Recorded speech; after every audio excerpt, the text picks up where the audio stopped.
Good afternoon, everyone. In the previous session, we had studied about the insect resistant plants, virus resistant plants, and also we studied about herbicide resistant plants. Today, we will know about developing stress and senescence tolerant plants. Unlike many animals, as we all know, plants cannot physically avoid adverse environmental conditions. Say, for example, UV irradiation, heat, and also the most important environmental factor, that is drought. So, there should be a mechanism, and the plants have evolved a physiological strategies to get along with these stresses. If you look at the stress at molecular level,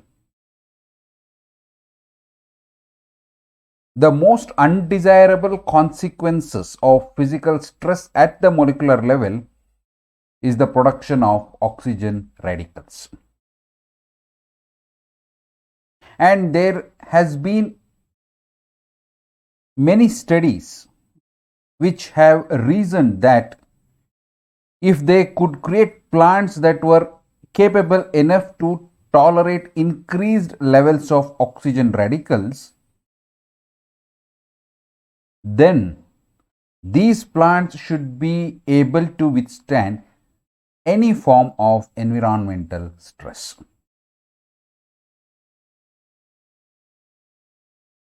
And the most common type of radical that is potentially damaging oxygen radical is the superoxide anion. We know that biologically the enzyme, that is superoxide dismutase, detoxifies the superoxide anion by converting it to hydrogen peroxide, and then which is in turn it is broken down to water by a number of cellular peroxidases or catalases. As an example, for the stress and senescence tolerant plants, the tobacco plants that were transformed with a superoxide dismutase gene, which was under the control of a 35S promoter from the cauliflower mosaic virus. So, this expressed the enzyme superoxide dismutase, and it also acquired tolerance to oxygen radical damage. And an additional potential benefit of increasing the superoxide dismutase level in the plants, especially the higher plants, is an increased resistance to the herbicide, that is paraquat, and higher tolerance to the light stress. So, you have additional benefits if you just increase the level of expression of superoxide dismutase. It confers increased resistance to the herbicides, for example, the paraquat, that is methyl viologen, and also higher tolerance to light stress. And this superoxide dismutase gene might also be used to maintain the quality of the cut flowers during shipping process, because the petal deterioration, that is what we call as wilting, is due to, or it is related to, in part to oxygen radicals that are produced during flower senescence. So, if we can increase the endogenous oxygen scavenging capacity in these cut flowers, that means by overexpression of the superoxide dismutase gene, definitely under the control of a suitable promoter, then the outcome is their shelf life might increase to a significant number of days, right? Because the wilting is a major problem in the cut flowers. So if we can overexpress the superoxide dismutase gene, then it is expected that the shelf life might be increased. And another major problem in the fruit market is the premature ripening and softening during the process of transportation. These changes are quite normal and they are part of natural aging, that is, we call it as senescence. And some of the genes that are induced during the process of ripening, they encode the enzymes, that is cellulase and polygalacturonase. So there is a postulate that by interfering with the expression of one or more of these genes, the ripening process might be delayed. And there are experiments which have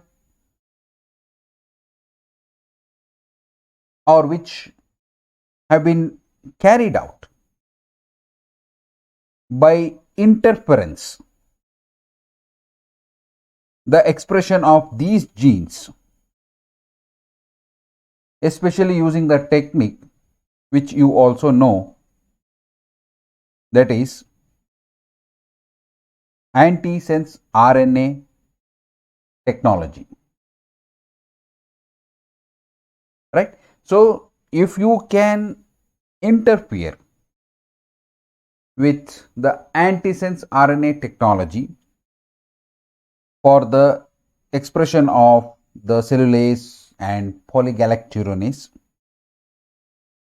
definitely premature ripening can be controlled and also softening can be controlled, so which will help in increasing the shelf life of the fruits. The plant growth regulator, that is ethylene, this is known to induce the expression of a number of genes that are involved in fruit ripening and senescence. So if you can see from the figure, it is synthesized from S-adenosyl methionine by way of the intermediate compound 1-amino-cyclopropane 1-carboxylic acid, that is abbreviated as ACC. So the treatment of plants with chemical compounds that block ethylene production, so this delays both fruit ripening and senescence. Okay, so the premature fruit ripening may be prevented by inhibiting the plant's ability to synthesize ethylene, right? And till date, a large number of soil bacteria has been screened with the only objective of finding the strains, the right strain that degrade 1-amino-cyclopropane 1-carboxylic acid. And from such a strain, the gene for the enzyme 1-amino-cyclopropane 1-carboxylic acid deaminase, that is ACC deaminase, it was isolated and it was fused to the 35S promoter that was from cauliflower mosaic virus, and it was expressed in tomato plants. and the transgenic plants which were synthesized a lower level of ethylene when compared to the normal plants. And definitely the fruit of these transgenic plants had a significantly longer shelf life. So thus the bioengineering has changed in the fruit market by lowering the losses due to spoilage, and this is attributed, or it is presumed, because most of the ACC is broken down to ammonia and alpha ketobutyrate by this enzyme ACC deaminase rather than to ethylene via the normal pathway how it happens. Right. So these are some of the concepts that are associated with stress and senescence tolerance plants. Now coming to the genetic manipulation of the flower pigmentation. It's a $1 billion a year business. The flower industry is a $1 billion a year business, and there is a continual effort or an attempt to improve the flower appearance and post harvest lifetime. And unique colored flowers can be developed by the manipulation of the genes for enzymes in the flavonoid biosynthetic pathway. Because the flavonoids are the most common type of flower pigments, and they are synthesized from phenylalanine by a series of enzyme catalyzed reactions. So the color of the flower is determined by the chemical side chain substitution patterns of the different chemical structures. With the cyanidin derivatives, they produce more red color, and the delphinidin derivatives, they produce more blue color. So as an example, in case of petunias, they were transformed with the antisense RNA producing versions of one or more of the genes, and a number of plants were created with unique color and the color patterns. However, the flower pigmentation modifications it has not taken to the expectations. Still, it is in infancy stage. No doubt, by learning the or understanding more about the regulation of the various enzymes of the flavonoid pathway, it may be possible in the near future to control the flower colors and even the color patterns. Right? Next, we have the modification, how to modify the properties of plant products. Much of our interest in plants that stems from the fact that they are our major source of food. And over the years, the agronomists as well as the plant breeders, they have been extremely successful in optimizing the useful properties. Say for example, the protein content or the oil content, and also increasing the productivity, that is yield, of a large number of crop plants. But we know that traditional breeding approaches to crop improvement are both difficult and at the same time they are slow.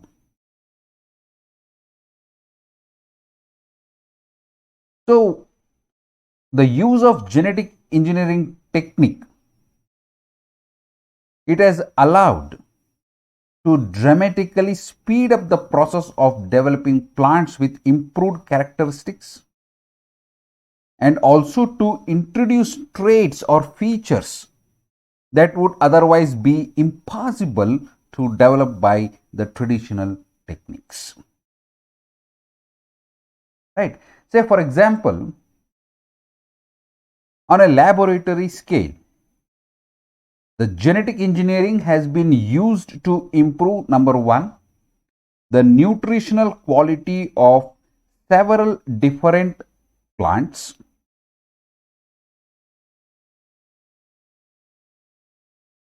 For example, the corn and the pea, by modification of the amino acid content of some of their seed storage proteins.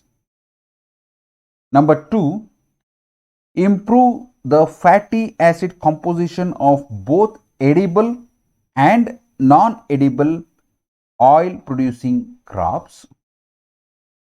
And number three, the taste of fruits and vegetables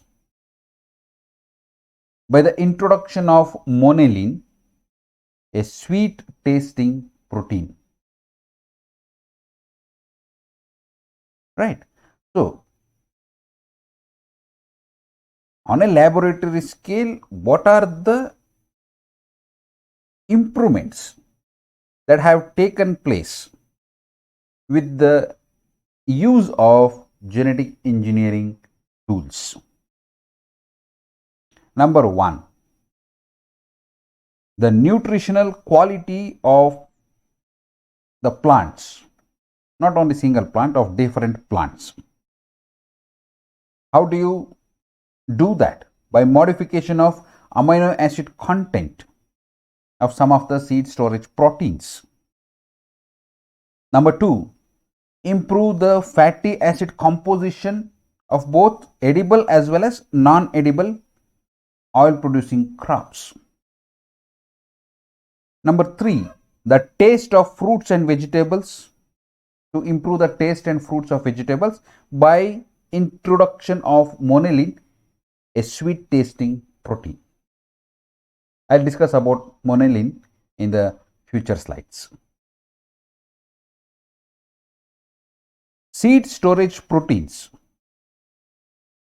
So these are used as sources of both carbon and nitrogen during seed germination, and they contain a limited number of amino acids, but these amino acids are organized into repeating units, and often the food value of these proteins is nutritionally deficient because they lack one or more of the amino acids, usually the lysine or sometimes the methionine, and we know that these are essential for the human health. So the amino acid composition of the seed storage proteins can be altered to a limited extent by breeding programs. So in view of this, genetic engineering strategies have been used to improve the nutritional quality of different plants. So as an example, the phaseolin gene, that is from the broad bean, which encodes a seed storage protein that is composed of a broad spectrum of amino acids. This was transferred into tobacco plants. Now the transgene was faithfully expressed and the protein product was correctly compartmentalized. And in addition, it has been possible to specifically alter the in vitro nucleotide sequence of seed storage proteins to produce a protein with an improved amino acid composition. So all these things are made possible. So in transgenic plants, the altered proteins, unlike the unaltered proteins, are not always properly compartmentalized into protein bodies within the seeds. However, in case of phenylalanine gene, the protein product was correctly compartmentalized. Right. So several studies have shown that if the desired amino acids are inserted near the hypervariable region of the C-terminal end of the seed storage protein molecule, the overall structure of the protein is not disturbed or it is not perturbed. Right. So that is the point to be or key to be remembered. And even though if a fruit or a vegetable may have high nutritional value, if it is not tasty, then humans usually will not consume it or eat it. Although palatability of food can be achieved by adding salt, sugar, flavors or any other ingredients during the preparation, it would be advantageous to the food industry if certain foods could be made intrinsically more appetizing. Right. So if it is not tasty, definitely the humans do not consume. But you can increase the palatability by adding other ingredients, say for example salt, sugar or the flavoring agents, any other ingredients during the preparation of a meal or a dish. But it will be more advantageous if certain foods could be made intrinsically more appetizing without adding these ingredients, other ingredients, to make it more appetizing. If you can make it intrinsically more appetizing, that is an added advantage.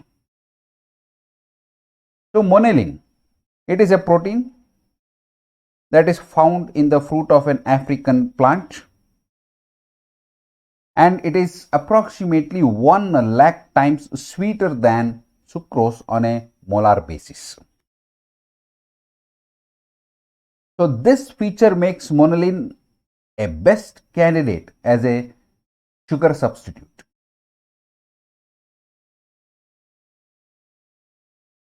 Right? And moreover, it is a protein. So definitely it would not have the same metabolic impact as the sugar has.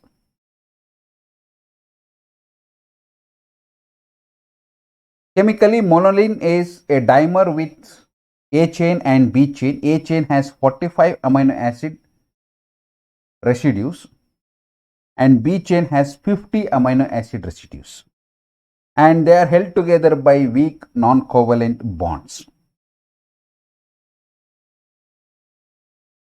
There is a limitation or drawback for the use of monelin. Unfortunately, the fact that monelin is composed of two separate polypeptide chain, it is readily dissociated. Once it is dissociated, it, as a consequence of dissociation, it loses its sweetness. So dissociation is possible when during the process of cooking due to heat or the exposure to the acid, say for example for the lemon juice or vinegar which we add during the cooking process. So if it is dissociated, then it loses its sweetness because it is composed of two separate polypeptide chains. Now the analogy is, can a gene synthesize both these two polypeptide chains? So there is a need to clone and express in a coordinated manner two separate genes, which complicates the efforts to produce the protein in either transgenic plants or microorganisms. So the fusion protein was produced in transgenic tomato and lettuce plants. Two different promoters were used to express the monelin fusion protein gene. In tomato, fruit specific promoter, that is E8, was used, and in lettuce experiment, which was under the control of 35S promoter from cauliflower mosaic virus. And each construct used the transcription termination polyadenylation site from a TI plasmid nopalin synthase gene. In each case, the synthetic monelin gene was introduced into plant cells by the Agrobacterium tumefaciens infection using the TI plasmid co-integrate vector system. And surprisingly, monelin was detected in a ripe and partially ripe, but it was not detected in green tomatoes and in lettuce leaf.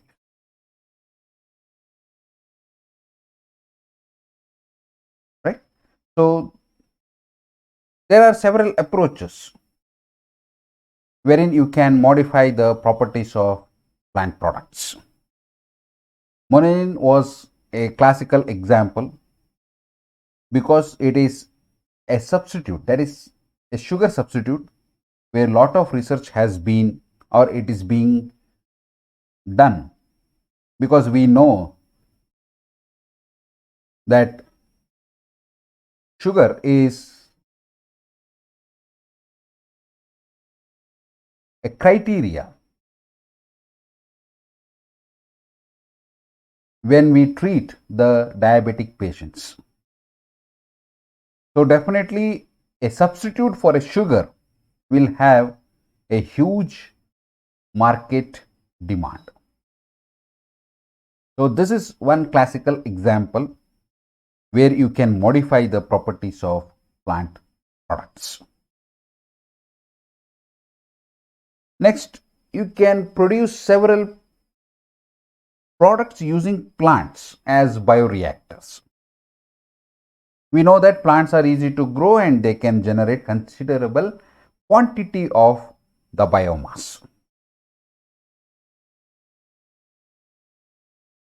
Unlike the recombinant bacteria, which are grown in large bioreactors and where a process that requires highly trained personnel and expensive equipment, the crops can be produced relatively inexpensively by less skilled workers. That is the advantage when you compare the recombinant bacteria to the plants.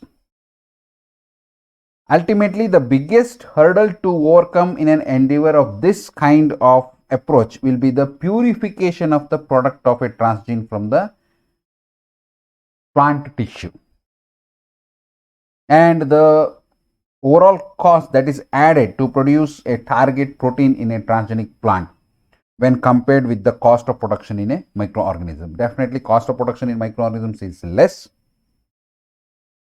when compared to the cost of production of a target molecule in transgenic plant. So there have been certain studies in small scales. So in these small scale trials, the plants have been used to produce the monoclonal antibodies, functional antibody fragments, and even the polymer polyhydroxybutyrate, which can be used to make a biodegradable plastic like material. So this is all about plants or the modification of the traits of a plant against attack by viruses or against the stress, and then modifying the plant products with desired characteristic features, and also using plants as bioreactors to produce some of the pharmaceutically important products. So in conclusion, the genetic modifications or the genetic engineering of plants has definitely enhanced the quality of the living of the human beings. So with this, I'll stop my discussion over here. We can continue our discussion in the next session with a new concept. Thank you very much.